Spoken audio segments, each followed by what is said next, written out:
What's up, homies? So today's video, I just wanted to kind of update you on what's going on in my life. It's been a couple of weeks since the last video, and what has even happened in the last couple of weeks? There's been some things going on. I've been working mostly. I'm a photographer. I said that in the last video, and I ended up going out to Wendover for a couple of days. Don't go to Wendover. It sucks. I wouldn't recommend it. 0 out of 10. Awful place. Only go there if you are forced to or paid to. Being paid is kind of nice, but that's really about the only reason you should go to Wendover. Sucks. So yeah, nothing exciting there. Just been working. Oh yeah, I bought a house.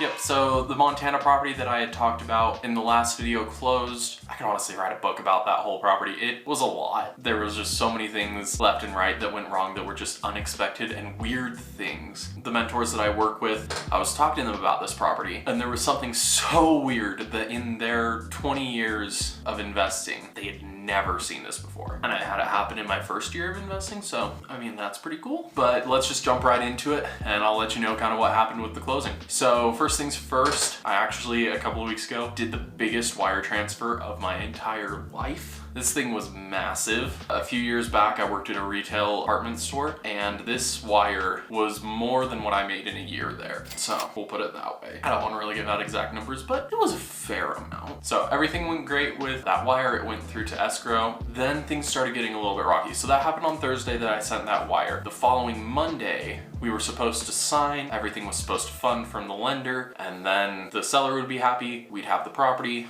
Everything would be good. It was not good. So what actually ended up happening, and this is where the weird stuff happens. Number one weird thing that happened was the title was transferred to the name of the LLC that I own before money had closed through escrow and sent to the seller. So we owned a house we hadn't paid for. It was really weird. I was talking to my business partner that day. She called me up. She's like, hey, we own the house. And I was like, we didn't pay for it. And she said, yeah, okay. So the following day, I had a call with my mentors, and they were like, what? And I was like, I don't know. So yeah, it was just weird. It wasn't like it was bad. At least in my case, it was fine. I mean, the seller might not have been terribly happy that he didn't have his money and we had his house, but we had it. Escrow was still open. There was still things happening. It wasn't like we were just getting off scot-free with it, but there was more problems than that. We were doing a final walkthrough. We had sent our realtor up there as well as one of the city employees to turn on the water so we could make sure the water was running. Everything was all kosher up there. And so we turned on electricity, turned on water, and our realtor went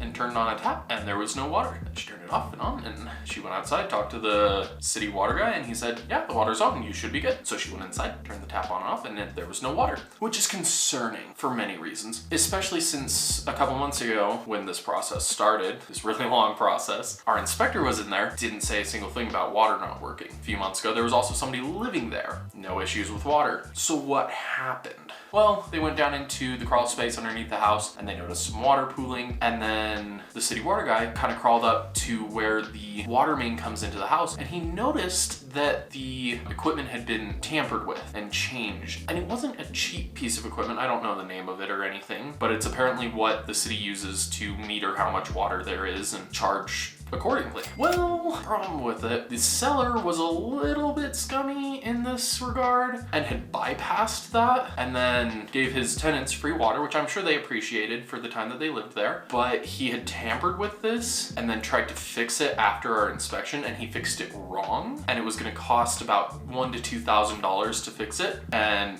me and my business partner said, oh, hell no, we aren't doing that. You messed this up after the inspection. You messed this up to begin with. We aren't paying for your mistake. You get to fix it. So that happened on Monday that we found that out. Tuesday, we went and negotiated that and told them that fix it or we're not buying the house, even though we were gonna buy the house the whole time, because that's how we are. We just wanted to not have to pay $2,000 for somebody else's mistake, because that's really dumb. Don't pay for other people's mistakes. Big ol' huge disclaimer here. I do not give any sort of financial or investing advice. That being said, I will give you this advice. Don't pay for other people's mistakes. That's dumb. Get them to pay for it. Unless you absolutely have to, and whatever, make your own decision and use your own judgment, but don't pay for other people's mistakes. it's just not worth it. So we pushed the seller to do that. Seller finally caved. It took a couple of days, but finally got it fixed. And during all this time that the whole water situation was going on, we were dealing with a whole other situation where Monday we were supposed to receive paperwork in the mail, didn't come. Tuesday we were supposed to receive paperwork in the mail, didn't come. Are you sensing a pattern here? Wednesday we were supposed to receive paperwork, it didn't come. Thursday it finally came, but we weren't gonna sign it because it was literally one signature and then we were closed on the property. Did not sign it purposely until we had the fixed water main, and so that didn't get signed till Friday. We sent that in, everything was all good, finalized, and then Saturday we like actually closed and funded and everything went through. So it was a lot. It was Friday during the day that the water got fixed, and then immediately as soon as word reached us, we signed, sent the paperwork in,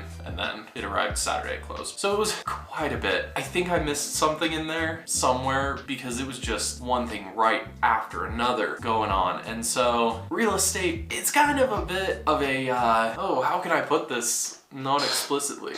Oh, this is rough. It's kind of a bit of a pain in my butt.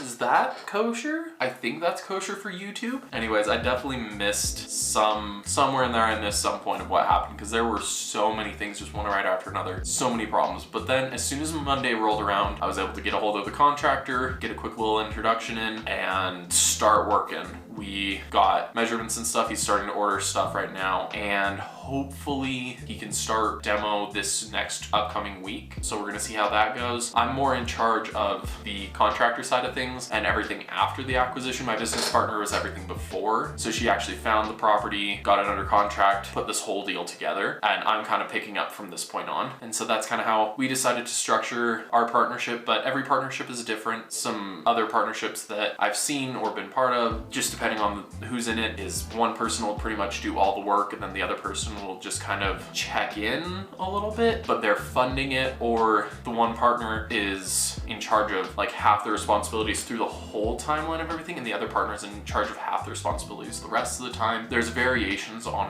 what to do because everybody has one of three things: time, money, or credit. And so those three things, depending on what you have and what you can give, just kind of split it up. And so I've seen some partnerships where there's one person who all they bring to the table is the funding. They bring their lender, and so you can split it up that way. There's a couple of different ways to split how work is done and who gets the profits, and there's a lot to go into that. And that's honestly between you and your business partner if you ever get into that situation. But that's how me and my business partner decided to go, is she took care of getting a hold of the property. I'm in charge of making sure that it gets fixed, and then when we go to sell, it'll be back in her court because she has the really good connections with the realtors, appraisers, all that good stuff. So we're just kind of going back and forth on who's in charge of what. Anyway, I just wanted to kind of give you guys an update on what was going on in the past couple of weeks, give you an update on how the property is going. I'll keep you guys updated on the project and what's going on there. There's a lot of pictures that will be coming of just, oh my gosh, I'm so excited. I picked out paint colors today. Oh my gosh. Y'all are gonna love this. It's gonna be so cool. So I'll keep you updated on what's going on. I'm excited for the future of this project. I'm excited for the things that I can show you guys with this and also with some of the other videos I have planned. I don't want to say I'm gonna promise you that the next video isn't gonna be sitting here, but I'm gonna kind of say the next video isn't gonna be